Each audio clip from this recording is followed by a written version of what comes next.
It's probably closer than it needed to be. But anyway, let's get right to it, shall we? Hey there, Jamie. Guess what? It's Tuesday. I'm back. And over the weekend... Do I look washed out to you? I feel washed out. Just Alright, that was weird. Wonder if I change the color settings.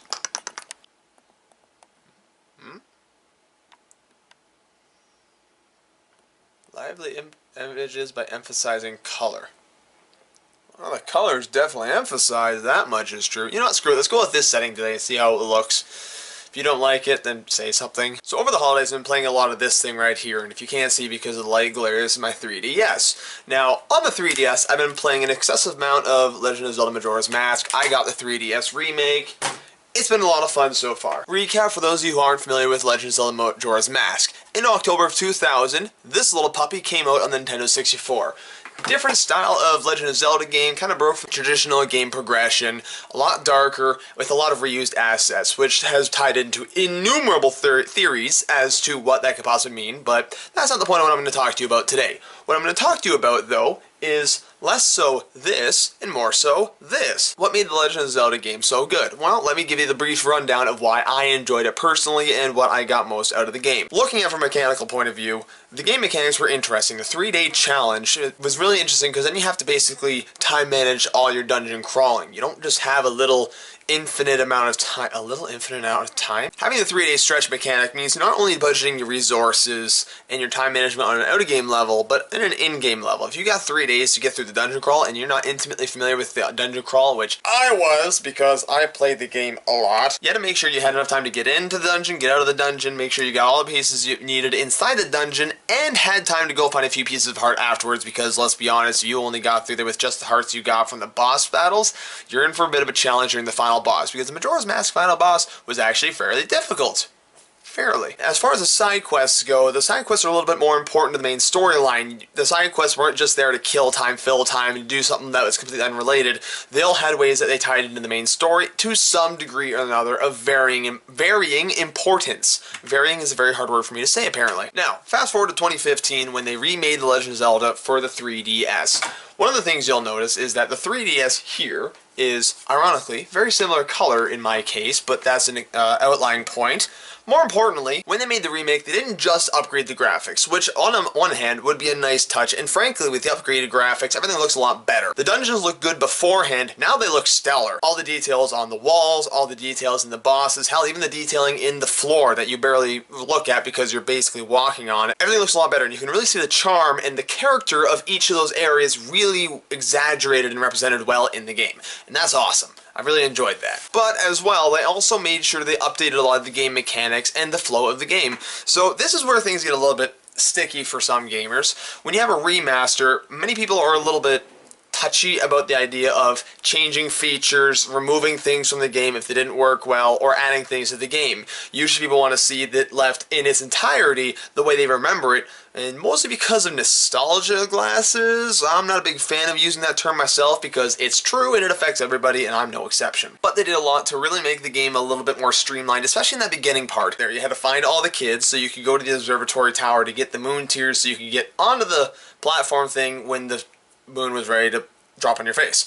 But you would have to go back after you rewound time as regular Link and find the kids again to get the Bomber's Notebook. It was a bit of a nuisance. It wasn't a huge thing, but it was a little bit tedious because you had to spend time doing it a second time. In the remake, you didn't have to do that anymore. They just said, okay, back to the first day, your regular Link, here's your notebook, carry on. Let's not beat around the bush. You have a world to go save, or more accurately, you have a world to go try to save, and then just let the moon plummet into it while you zip back in time. How many people die in this game when you're going back and forth in time? Oh my god. As well, a lot of the bosses are a lot tougher than what they used to be. They're a little bit stronger, they have more health. Now, on a note of the bosses, I noticed, and granted, I'm only about halfway through the game on the handheld unit, they all have a giant eyeball. For reasons. I'm not entirely sure what the idea behind adding an eyeball to the bosses were, because it's the thing you have to hit to actually kill the boss instead of just whacking the boss like you did in the original Majora's Mask. I feel like it was intended to tie into the Legend of Zelda theme of hit the thing in the glowing eye, and it feels a little weird to me. I'm not totally cool with it. I'm just gonna wheel away. As well, I think it's a strange design choice. They had your item inventory being movable. You can move the specific items around. And I don't really know why they decided to go with that. I think if they had a static menu like what they had in previous iterations of Legend of Zelda, Majora's Mask, and Ocarina of Time, because it used the same menu function, it probably would have been fine. I don't really know the purpose of letting you mix and match things or tweak things around. But here's one of the most important things I really find going on with the Legend of Zelda handheld remake. The idea that I can take a console game that I really liked and sort of carry it around with me and do it in other places is really quite good.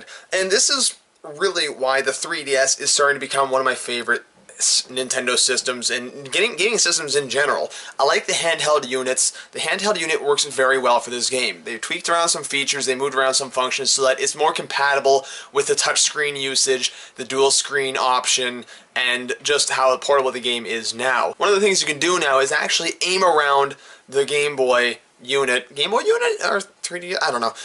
You can aim the device around to aim when you're using your bow and arrow, and probably your hook shot as well. I haven't gotten that far, but I imagine it's the same thing. This makes aiming at monsters a lot easier than it used to be, and you're not just reliant on your Z targeting in Canada, which is really quite neat. One of the mini games a lot easier, actually. Instead of having to scroll over to where the Octorok was and make sure you fire the shot at the right time, you can go zip, zip, zip, zip. It is really quite handy. It's a lot easier that way. I'm actually just looking at the menu screen of my Game Boy. There's nothing going on right now. Not to mention the 3DS units are becoming so powerful you can actually render very high quality games, footage, graphics, all that good stuff, and fairly powerful engines in a little handheld device. Games are cleaner, games are smoother, games are a lot more intense now, even for a handheld unit, and that's awesome. I love the fact that we can bring these things and carry them around with us. And the 3DS is excelling in that realm, and I am very excited for that, and I can't wait to see what other things come out for the 3DS before it becomes regrettably obsolete. Suffice it to say, if you were a fan of this and you haven't yet, pick up a copy of one of these and give it a whirl yourself. Many people are a little bit split on whether it's better or worse than the original. I would say, so far, as a big fan of this one, this is a significant improvement in just about all the right ways, except for the eyeball thing. I don't know, man.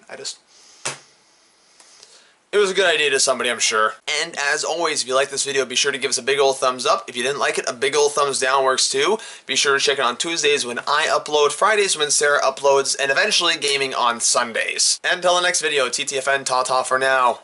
Go do something productive with your day.